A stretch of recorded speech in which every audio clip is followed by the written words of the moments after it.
This really isn't a video for me.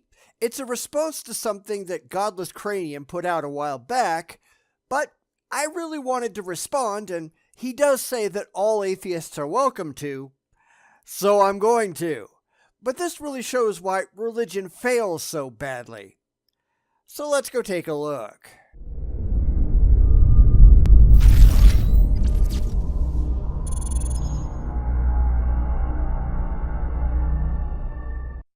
This is a video by Andrew Levy, who was responding to a question by Godless Cranium, but he does ask a separate question of his own, so I decided to just answer all of it, because this really illustrates the larger problem of religiosity, where the religious have no clue what's really going on, and they just don't care. It isn't like this information isn't out there, freely available on the internet. They're convinced that they have to be right because it makes them feel good, not understanding why it makes them feel good in the first place. And that's why I'm going to set the record straight, although I'm sure it won't mean a thing. So Godless Cranium presented a really amazing question. It's a simple question, but it's really amazing. The question is, what beneficial aspects of religion can't be replaced by secular means? You know, I've been asking that same question, or at least a very similar one, for many, many years now, and I have never gotten an answer, at least not a credible one. Because where Godless Cranium asks about things religion can provide that secular systems cannot, I go on to specify that these things have to be demonstrably real. Name anything demonstrably real that religion can provide to humanity that cannot be equally well or better provided by purely secular means. And there are no answers to that because religion provides absolutely no demonstrably real benefits. I mean, it might make you feel better, but not because what you believe is objectively true, but because you're delusional. But it isn't limited to just religion. There are all kinds of crazy beliefs out there that provide emotional comfort. I mean, look at flat earthers and other conspiracy theorists. You don't think holding those beliefs make the adherent feel good? Of course it does. All right, let's get back to the answer, shall we? The reason why this is such a good question is because if you cannot answer this question, it can make your faith shaky. It could maybe, in general, if your faith is already shaky, it can make it shaky even more. It really hits you right on the money. And it should be. It ought to make the religious, indeed anyone who holds any irrational belief, pause and think about what's actually demonstrably real about their beliefs. Not what they believe is real, but what they can prove is real. And if you can't come up with anything beyond blind faith and bald rationalization, then maybe your beliefs have a serious problem. But this is something that the religious, and like I said, it isn't just the religious, but they are the most prevalent group around, it's something they just don't want to think about. It's like, and I got you question, haha. Okay, anyhow, so the answer to this question is God, spirituality, and religion. It's 3 in 1. But that doesn't tell me anything. It's like talking to a UFO nut and him saying, the benefit of learning that we're all really ruled by alien overlords running the government. Okay, that's your belief, but you haven't gotten around to showing that your belief is actually so. Is Scientology valid because it informs its followers about Thetans? Or is it invalid because belief in Thetans is irrational and unjustifiable to begin with? Assuming that your beliefs are true is not showing that your beliefs are true. So by this logic, if you can call it that, anything is valid. Anything. It doesn't matter how insane it is. Anything is valid because the believers believe it. I'm not sure how that actually answers the question that either he's asking or that I'm asking. Certainly, it doesn't answer mine, which, granted, he wasn't trying to do, but still.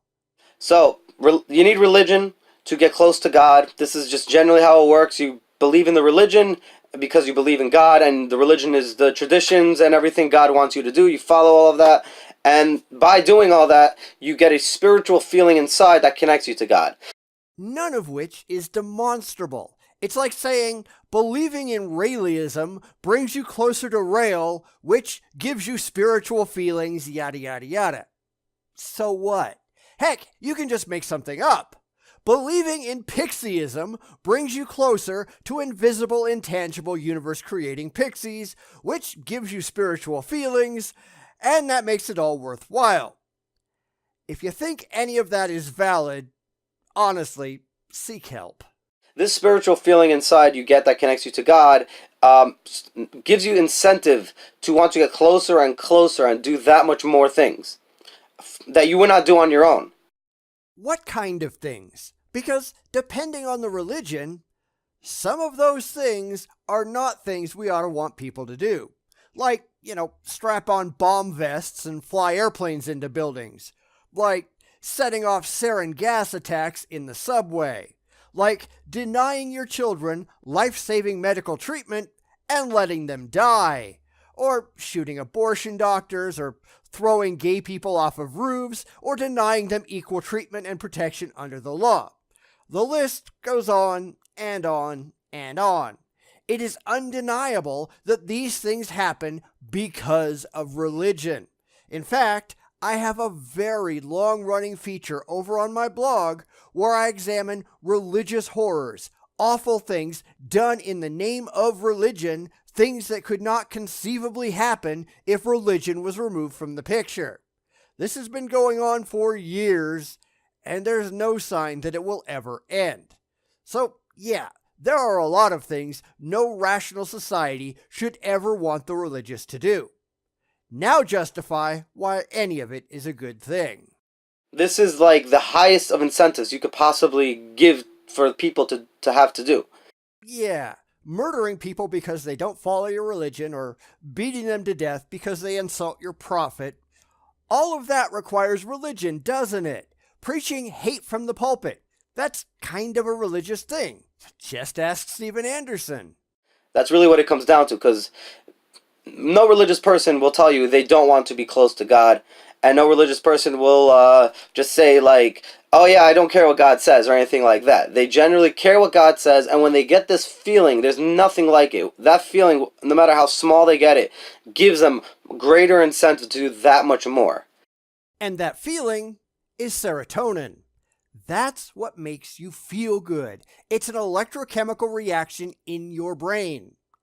Lionel Tiger, an evolutionary biologist at Rutgers University, says religion is really made up by the brain. It is a secretion of the brain. One of the ways of looking at religion is to what extent and how does it generate the serotonic juices that make us feel good. This is the basis of religion. Yet the religious, they're simply not interested in reality. This is not something you can get in the secular world. You cannot get it, at least to this extreme. Maybe you will have incentives out there that exist to get you to do things to greater heights, but to have something that you believe that's a God, that's the most ultimate being in the world, to want to connect to something that's the greatest thing out there is of the highest incentive. And my question is, why would you want to be delusional? Because ultimately, that's what religion is. It is believing in something for which there is no rational reason at all to think that it's true, because it makes you feel good. So first off, he's wrong. There are tons of people who go out and do tremendous acts of good without believing in an imaginary friend in the sky. But second, why is what he describes a good thing in the first place? I'm not seeing where religion is supposed to be a net benefit in any of this. So that cannot be replaced by secular means. Sure it can. Reject the asinine idea of gods, and there are all kinds of things you can do that will give you the same serotonin release. And maybe, just maybe, you can redirect those feelings into something actually useful to the world, rather than spending your time reading a book of mythology or sitting in a pew in a church listening to a con man every Sunday. Propping up Asian artifices and giving 10% of your income to fund useless churches, How is that making life better for anyone but the delusional? Please explain. So now I have a question back for Godless Cranium, and all atheists in general. All right, what is your question, gatekeeper? I am not afraid. Spiritual feelings. Now, I've heard the argument there's no such thing as spirituality, there's nothing out there that's really spiritual, there's no evidence for it or anything like that. And you would be right. Everything about your spirituality and your quote-unquote personal relationship with God, that's not real. None of it is. Every bit can be explained by brain chemistry. Why are you so unwilling to accept that? When it comes to emotions, there's no evidence out there or anything that emotions either. The only evidence there is for emotions existing is the fact that I can feel these things and I can relate to your emotions. You are absolutely wrong. We've been able to watch emotions occurring in the brain with brain scans for a long, long time. Because emotions, like everything else that you are, they're just electrochemical reactions which happen in your brain. It's like the absurd religious claim that we can't prove love. Yes, we can. We've been able to use fMRIs for quite a while now to see the brain states that indicate love and other emotions. We know what it is. Just because that doesn't make you feel good, that doesn't change anything. So in this case, when it comes to spiritual stuff, spiritual feelings, I can relate to another person who has similar or the same spiritual feelings, the same thing, the same way, as you do with any emotion. Because you both have the same chemical reactions going on in your brain. It's why you can go talk to someone else about what you've seen or what you've heard. Because you both have eyes, you both have ears, and assuming that they're all operating the same way, you will have similar experiences that you can describe to each other. Spirituality isn't any different, no matter how much you wish that it was. So the emotion is real. The emotion exists. If the emotion is not spiritual, because spiritual things in fact don't exist, then what is this emotion? It's an emotion. And if you remember, we can explain emotions, no imaginary friends required. And this is why I always point out that coming to grips with reality, no matter how it makes you feel, is a basic part of the maturation process. We're just big bags of mostly water. Everything that you are, everything that you will ever be, is contained in that meat sack between your ears.